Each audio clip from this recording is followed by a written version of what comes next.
Дами и господа, лагерите в къщата са не просто разделения, направо са се строили за битка. И след паузата Миглена започва своята артилерийска подготовка по интелектуалците с един монолог, който със сигурност ще се помни много дълго. Адски остри думи за съквартирантите, от които даже и на вас ще ви пламнат ушите. Не изпускайте за нищо на света това видео, което е може би сред най-добрите в нашия сезон.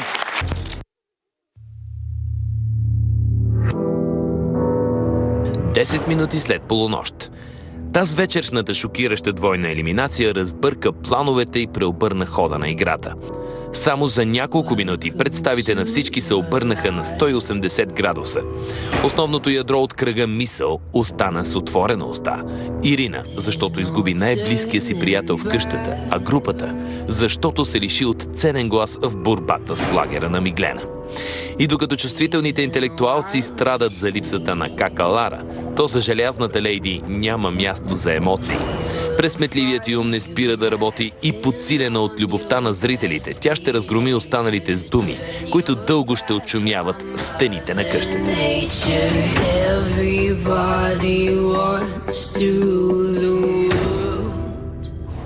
Не очаквах, че Лути ще реагира така. За кое? За всичко. Днес. Сигурно леко съм го надценила.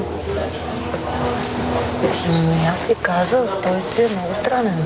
Не ми изглежда толкова странен. Може да е комплексиран от много неща. Вижте, той... Ясно, че е комплексиран. Даже мисля, че знам от какво, но независимо от това, той е голям мъж вече. Не можеш така да се държиш. Много пусташка. Да.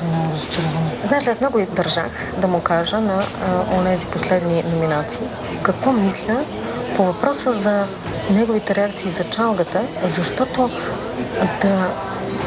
да подвикваш и да крещиш на хората, да ги наричаш по такъв начин, това си е чалгата в тебе. Ама онази чалга, гнусната, под която ти не искаш да има в обществото.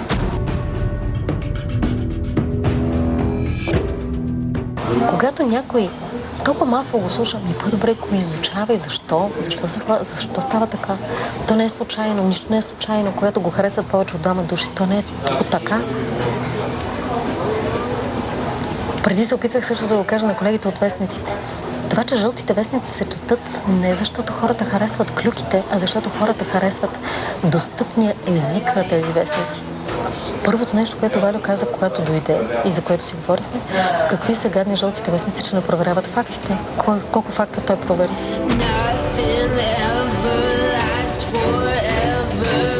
Нали, когато не искаш някой да бъде към теб такъв, не бъди и ти към другите. Да, те според мен си мислят, че съм супер голями звезди. Виж, цялата ни държава е пълна с такива, които не смеят да кажат. А ти не отговаряш, аз не им отговарям. Напротив, аз им отговарям, защото те трябва да знаят, че има и други гледни точки. Вчера, когато аз казах пред двама души мъже тук, че Роро ме щипа по задника, докато изпълнявахме мисията, бяха Жоро и Вали до мен. Ти знаеш те какво направиха? Какво казаха? Нищо, Еми. Нищо. За тях това е нулева информация, защото не им се връзва с останалата, която вече са си ни вързали в главите. Нищо. Аз съм много по-мъж от повечето тук. А повярвам ми, тестостерона ми със сигурност е по-висок от на Роро.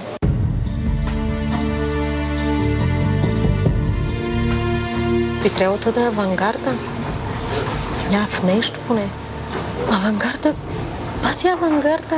Не смея да вземе, да има позиция, ако не са всичките на това мнение, че да се чувства по-силен. Между турки, абсолютни, 100%. Които всячески се опитват да се спасят от комплексите си. Вместо да отидат на психолог. Те се чудят как да се подпрат един друг. Аз нещо приличат ми на някакви инвалиди душевни, дето единия подпрял другия, другия подпрял другия и всичките са някакви такива, нали, някакви такива изкривени отвътре. Единственото, което им праща, са големите им проблеми с самите себе си. Не мисля, че те разбират. Напротив, те прекрасно не разбират. Те прекрасно разбират. Това, което е проблем, че ако се отпуснат да приемат това, за което говоря, те ще трябва да реагират по някакъв начин, а не им стигат вътрешните сили за това да реагират по нормалния начин. И затова предпочитат да се самозалъгват.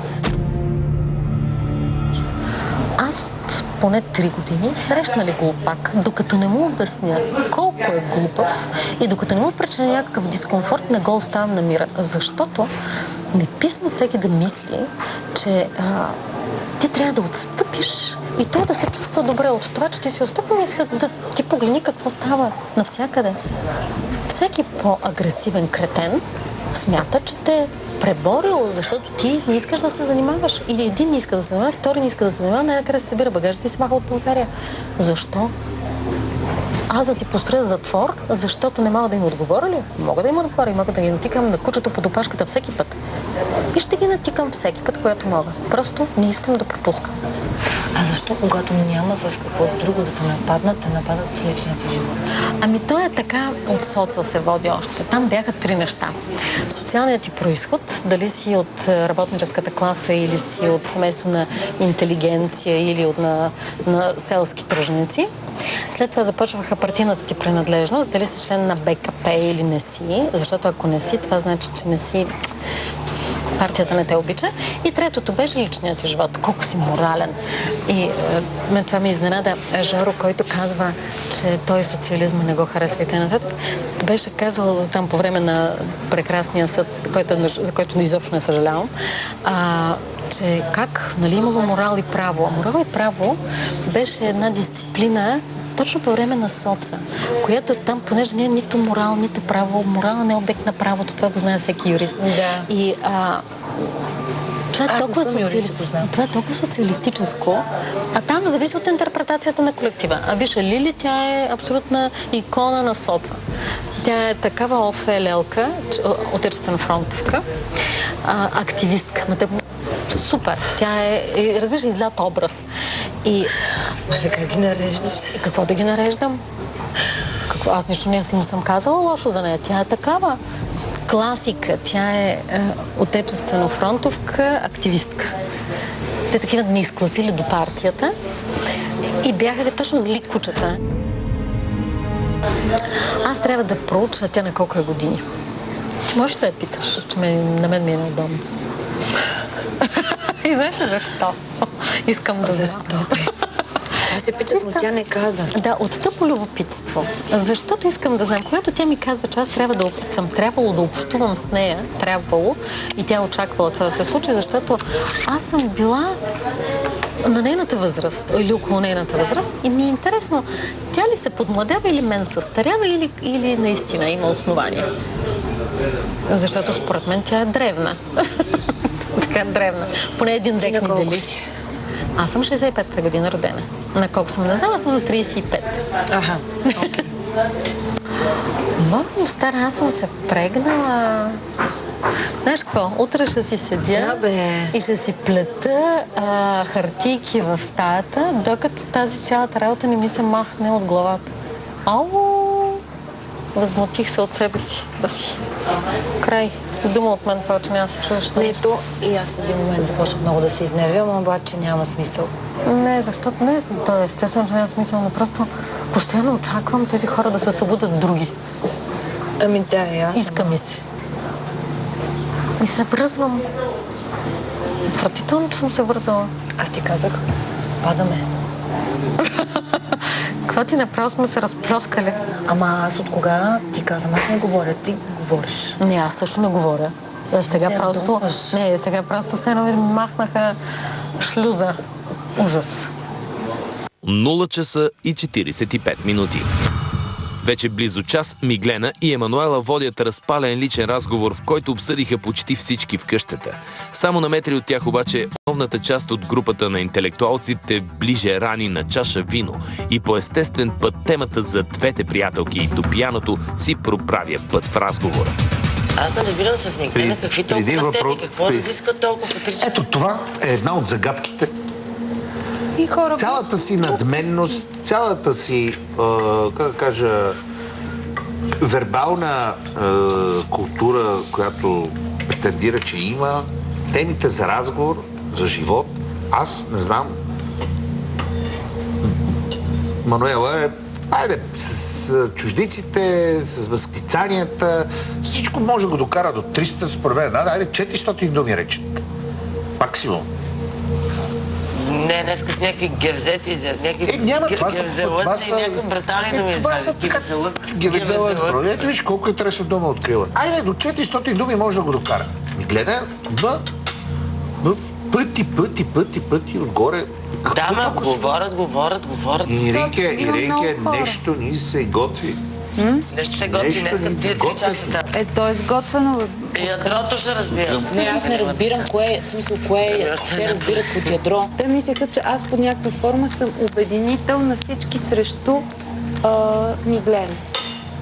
Това е, което мислеха. И едва ли не, ако аз падна, тук ще се разбичкат нещата и най-после всички ще се смеете заедно на техните смешки. Не знам.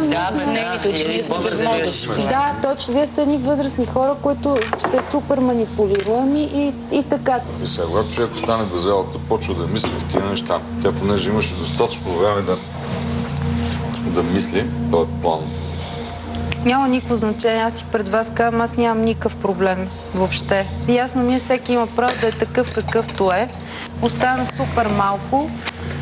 Подредила съм си, имам някаква скала на приоритети по отношение на това как да определям с кой искам да съм по-дълго и с кой не. Много се надявам най-близките до сърцето ми хора в тая къща да са до края. Единственото нещо, което аз не искам е човек без чувство за самоирония да бъде победител. Всичко друго ще приема, само това ще ни е малко... Тая къща не е за хора, които не могат да се смеят на себе си.